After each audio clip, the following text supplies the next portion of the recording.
Maraming salamat mga boss sa pagsubaybay sa buhay ni Harvey York, God bless po sa inyong lahat. 4 na po.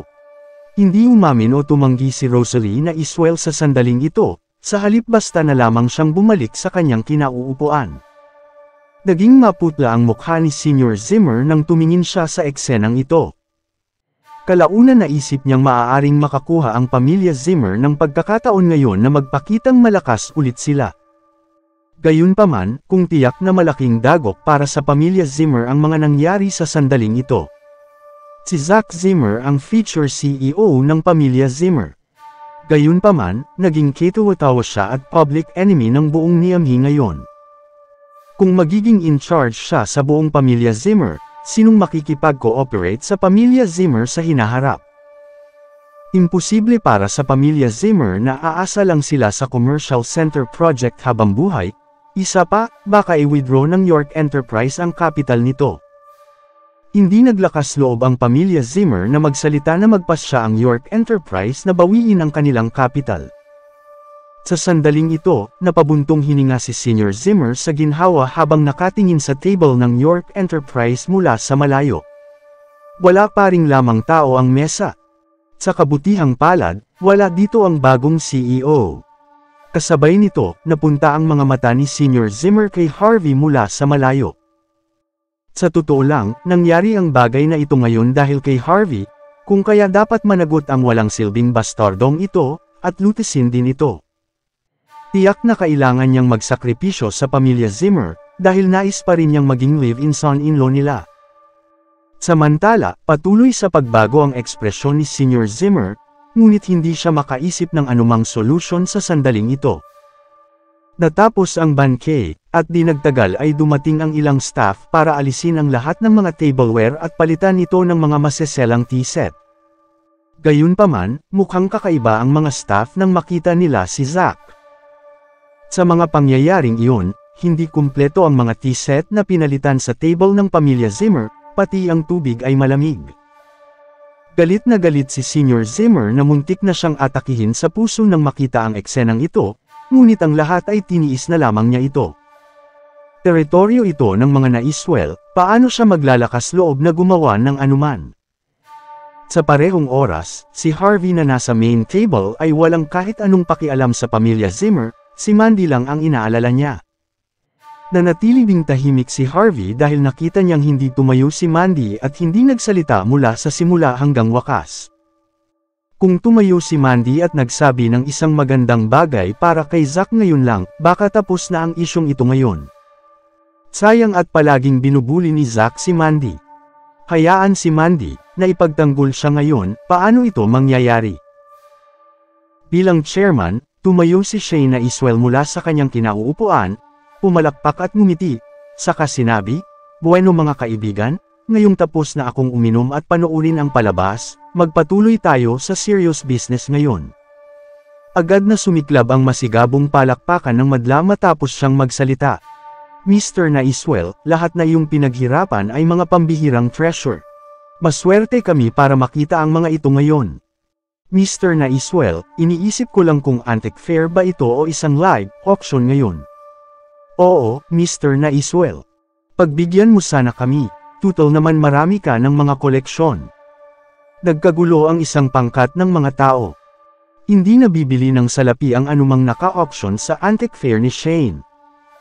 Napakaraming mga parehong fair dati ang nakapagpatunay na ang mga makakabili ng mga bagay sa antique fair ay yayaman sa huli. Ngumiti si Shane at sinabi, "Huwag kayong mag-alala lahat. Iba sa dating antique fair ang okasyon ngayon sa pagkakataong ito." "Anong pinagkaiba?"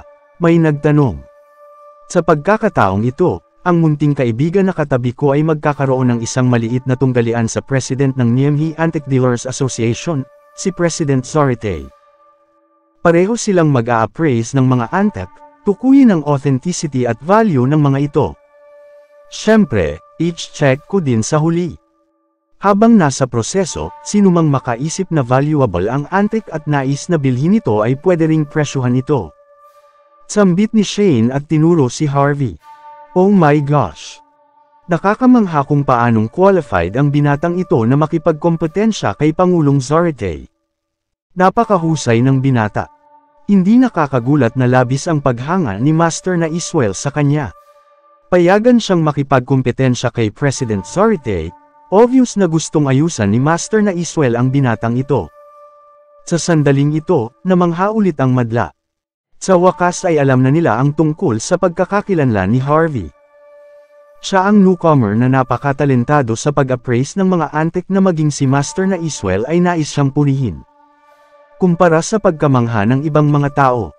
Masama ang loob ng pamilya Zimmer nang nakatingin sila sa figure ni Harvey. Maraming salamat, Boris. Kabanata 341. Hindi na nagsalita si Shane na Iswell. Pumalakpak siya pagkatapos, nakita ang isang tauhan na maingat na may hawak na isang antigong vase at inilagay ito sa podium. Kung may interesado, maaaring pumunta dito sa harap at suriin ito sa maayos na pamamaraan. Maaari ka ring magkomento sa authenticity ng item na ito kung gugustuhin mo. Ngumiti si Shane. Ang mga upper class na taong naroon ay pawang nakikipag-ugnayan dito. Matapos marinig iyon. Maraming mga matatandang tao na may masigasig na interes sa mga antigo ay lumapit din sa harap at sinimulang suriin itong mabuti. Master na Iswell, masama ka. Ang bagay na ito ay peke. Oo, masyadong peke. Master, sabihin mo sa akin ang totoo, saan mo binili ang bagay na ito? Nagkakahalaga ba ito ng $15? Hindi nagalit si Shane na humarap sa kanilang diskusyon. Ngumiti siya at saka sinabi, binili ko ito sa isang stall at nagkakahalaga ito ng $8. Ikinalito ito ng lahat. Paano magiging tunay ang $8 na porselana na ito? Gayunpaman, paano makakabili ang isang kilalang tao tulad ni Shane ng isang pekeng bagay? Siya ang master ng mga master sa pag-a-appraise ng mga antigo at wala pa siyang nakaligtaan ni maliit na detalye. Hindi rin ito hinawakan ni Harvey York. Sa halip sinundan niya ang mga tao sa harap ng booth. Ito ay isang puting porselana na vase na may mga makukulay na guhit dito. Ang mga kulay ay napakamaayos, ngunit ito ay masyadong malabo. Hindi ito mukhang isang nilikha noong sinaunang panahon. Tingnan ko muna. Sa oras na ito, agad na lumapit sa harap si Charles Zarate matapos niyang sabihin iyon. Si Charles ay ang president ng NIMH ng Antique Dealers Association. Kilalang kilala siya sa industriya na ito sa NIMH. Nag-walk out siya. Ang mga tao sa paligid niya na nagbubulungan noong una ay hindi naglakas loob na nagpahinga sa sandaling ito. Lahat ng tingin ay sabay na bumaling kay Charles. Bilang president ng NIMH Antique Dealers Association, ang nakamit ni Charles sa pag-appraise ng mga antigo ay umabot na sa tuktok. Bagaman hindi siya kasing galing ni Shane, siya ay medyo magaling pa rin. Walang nang ahas na magsalita ng kalokohan sa harap niya sa sandaling iyon. Na Iswell, binili mo ang item na ito, sa halagang $8. Napakaganda ng hitsura nito, maganda rin ang kalidad. Tungkol sa estilo nito, hindi ko talaga matansya kung anong siglo nagmula ang produktong ito. Maingat na tumingin si Charles sandali, umiling at ngumiti. Tumawa si Shane at sinabi, Charles, sikat ka sa antique industry sa NIMH. Huwag kang magkakamali sa pagkakataong ito. Hindi ka pwedeng matalo sa laban na ito, kung hindi, magiging big deal ito. Walang pakialam na ngumiti si Charles at sinabi, na Iswell hindi mo na kailangang sabihin ang mga ganyang bagay. Ako ang unang nagsimula sa industriya ng porselana, at mayroon akong pinakamalalim na pag-unawa sa kanila. Ang tinaguriang porselana ay itinatag noong ika-12 siglo at unti-unting na-develop noong ika-13 siglo. Nakamit lamang ang tagumpay nito noong ika-14 na siglo. Ang porselana bago ang ika-14 na siglo ay halos kakaiba at simple. Samantala, noong ika-14 na siglo ang porselana ay maganda at napakaganda. Ang bagay na ito ang nagpapahayag ng masigla at matingkad na artistic features. Ang ilalim naman nito, ito ay hugis itlog. Sa pagsasalita nito, tiningnan ni Charles ang kalbo na may bahagyang ngiti sa lobby. Bagaman, ang bagay na ito ay napakaganda, hindi ito isda o ibon. Kung hindi ako nagkakamali, dapat itong isang modernong obra, ngunit ang artesano na gumawa nito ay lubos na may kasanayan. Bihirang magkaroon ng isang skilled firing technique. Ang lahat ng nasa paligid ni Charles ay namangha at hindi mapigilan ang paghanga sa kanya kaagad matapos ang kanyang sinabi. Si President Zorite ay talagang master ng henerasyong ito. Maaari niyang makilala ang pagiging tunay nito sa isang sulyap. Ang mga ordinaryong tao ay walang ganoong alam at pamamaraan. Isang karangalan na para kay Pangulong Zorite na magbigay ng komento sa mga bagay, kahit na ang bagay ay peke. Interesado pa rin ako sa bagay na ito ngayon lang. Buti na lang, naliwanagan ako ni President Zorite. Oo naman, maalam talaga si President Zorite. Oo, hindi ako sigurado sa aking desisyon ngayon lang. Pero, pagkatapos ng pakikinig ko sa mga sinabi ni President Zorite, ang aking mga pagdududa ay nabura, may mas malinaw na akong pag-iisip ngayon. Si President Zorite ay bihirang magpakita. Sa makatuwid, ito ay isang magandang karanasan ngayon. Wala pa ring pakialam si Charles sa paghanga ng maraming tao. Si Luis Zorite na nasa hindi kalayuan sa likuran niya ay sumulyap kay Harvey na may isang kampanteng tingin. Kabanata 342. Medyo naguluhan ang lahat ng una nilang makita ang porselana na vase na ito. Ang antique fair ni Master na Iswell ay usually, hindi nag-e-exhibit ng mga pekeng antigo. Gayunpaman, pinayagan niya ang lahat na magbigay ng kanilang komento. Sa kasong ito, maraming tao ang walang malay na inakala na ito ay isang pekeng bagay, ngunit walang malinaw na katibayan. Gayunpaman, nang marinig nila si Charles Zorite na buong paninindigang sinabi ito, sa wakas ay nakuha nila ito at naramdaman na may natutunan silang kaalaman sa sandaling ito. Sa oras na itong ngumiti si Shane na Iswell at sinabi ng marinig ang mga salita ni Charles. Charles, dahil sigurado ka na, hindi ito isang antigo, ngunit isang modernong bagay. Matanong nga kita. Kung aling pamilya ang maaaring gumawa ng isang napakagandang porselanang vase sa mundo ngayon? Huwag mong sabihin sa akin na madali itong mabibili sa maliliit na merkado. Tawa sila ng tawa nang marinig ang mga salitang iyon. Magaling magbiro si Master na Iswell. Na Iswell, anong ibig mong sabihin? Bahagyang sumimangot si Charles.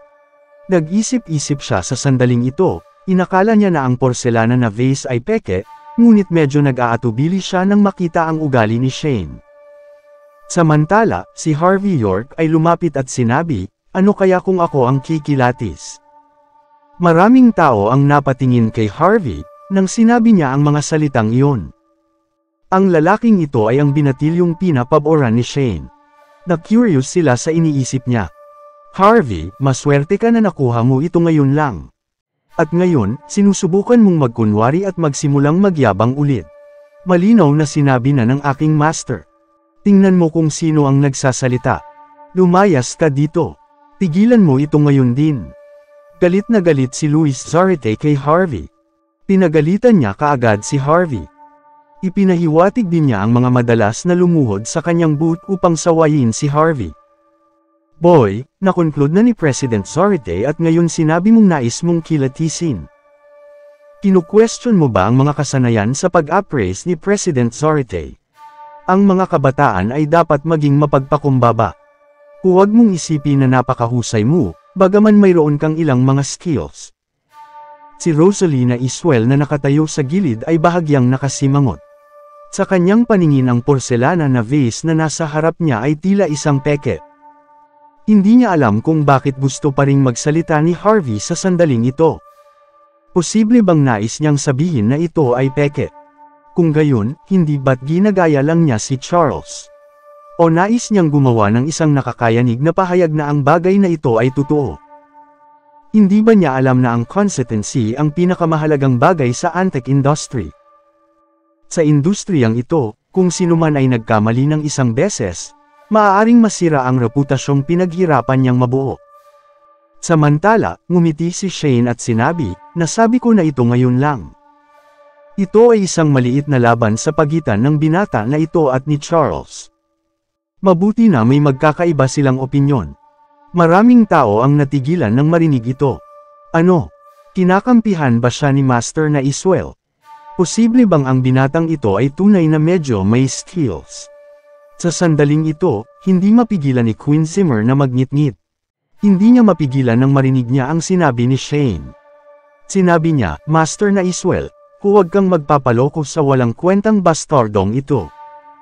Isa lamang siyang live-in na manugang ng pamilyang Zimmer. Basura lang siya. Anong alam niya sa pagkilatis ng Antigo? Ha! Isang live-in na manugang. Isang walang kwentang tao.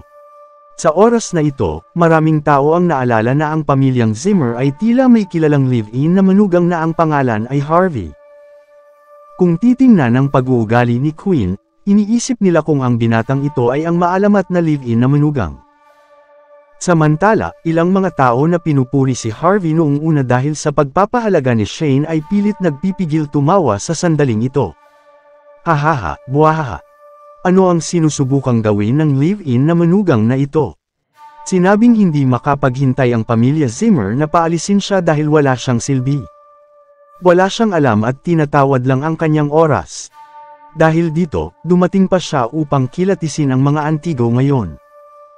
Mukhang nalinlang niya si Master Shane na Iswell gamit ang tila baluktot na pamamaraan. Nangahas din siyang lokohin ang mga na-Iswell. Tila naglalaro siya ng di lang may apoy. Kabanata 343. Sa sandaling ito sumulyap si Shane na Iswell kay Harvey York na may kalahating kilo ng ngiti sa mga lobby. Sa totoo lang, mas sinubukan ng pamilya Zimmer na pilit palayasin si Harvey, mas masaya siya lalo. Sa sandaling ito, hiniling niya na ang pamilya Zimmer ay dumating at sawayin si Harvey. Iyon ang tanging paraan na susuko si Harvey sa pamilya Zimmer at kahit diborsyo si Mandy Zimmer. Saka lamang magkakaroon ng pagkakataon si Rosalie na Iswell. Gayunpaman, napag-alaman niya na ang iba pang mga miyembro ng pamilya Zimmer ay hindi naglakas loob na lumapit matapos niyang maghintay ng ilang sandali. Hindi niya maiwasang makaramdam ng kaunting disappointment.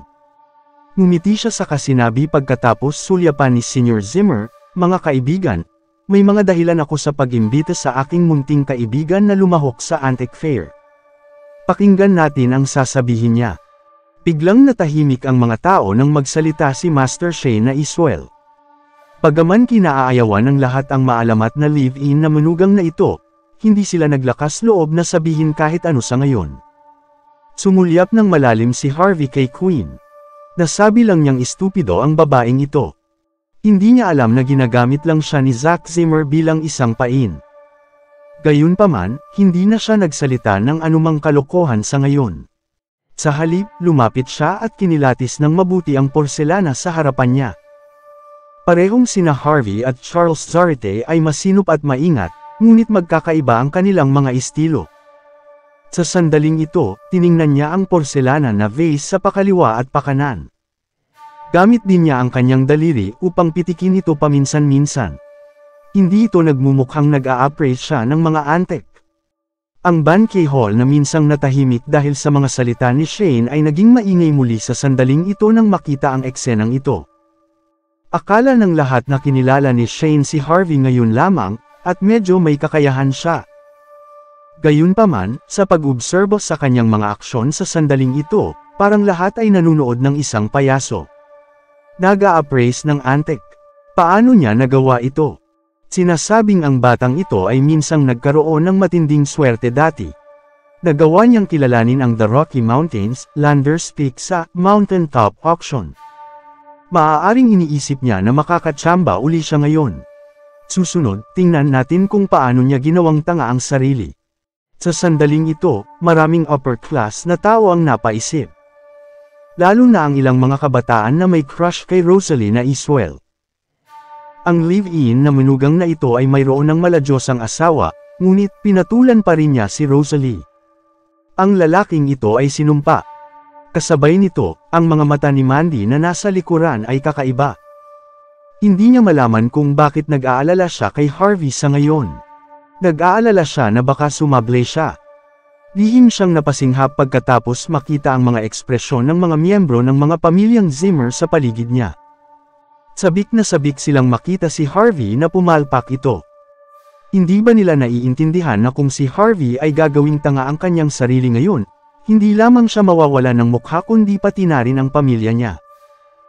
Sa kabaligtaran, kung maipamalas ni Harvey ang kanyang pambihirang talento dito, maaari nitong mapalakas ang reputasyon ng pamilya Zimmer.